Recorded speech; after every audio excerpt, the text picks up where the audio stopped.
Number one দল হয়েই বিশ্বকাপে মাঠে নামছে আর্জেন্টিনা। ফিফা র্যাঙ্কিংয়ে রাজ সিংহাসনে বসেছে লিওনেল মেসির দল। বিশ্বকাপ শুরুর আগেই বিশ্বের এক নাম্বার দল হয়ে আসরটিতে অংশ নেওয়ায় ফুটবলারদের মনোবল আরও চাঙ্গা হবে বলেই মনে করছেন আর্জেন্টিনা ভক্তরা।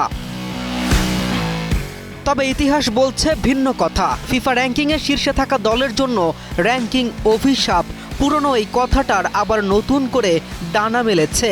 ফ্রান্সের পরাজয় ও স্পেনের ড্রয়ের ফলে আর্জেন্টিনা আবারও শীর্ষে উঠে এসেছে, যেখানে স্পেন দ্বিতীয় ও ফ্রান্স তৃতীয়।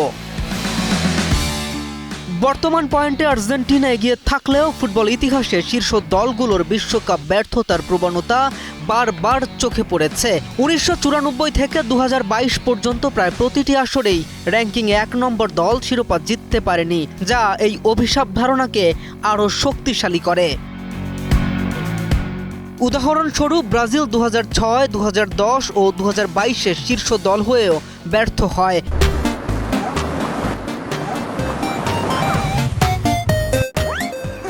অন্যদিকে স্পেন 2010-এ দ্বিতীয় থেকে চ্যাম্পিয়ন হয়।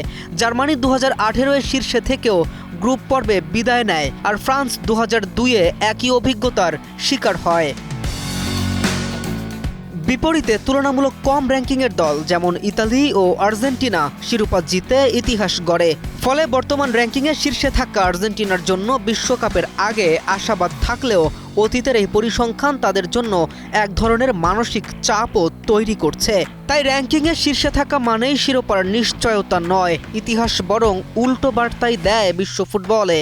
এই প্রবণতাই র্যাঙ্কিং অভিশাপকে আরও আলোচনায় রাখে সমর্থকদের মাঝে। তবে লিওনেল মেসি, যার নাম ইতিহাস মুছে নতুন ইতিহাস রচনা করাই যার কাজের নিয়ম, তিনি কি মুছে দিবেন অতীতের এই র্যাঙ্কিং অভিশাপও?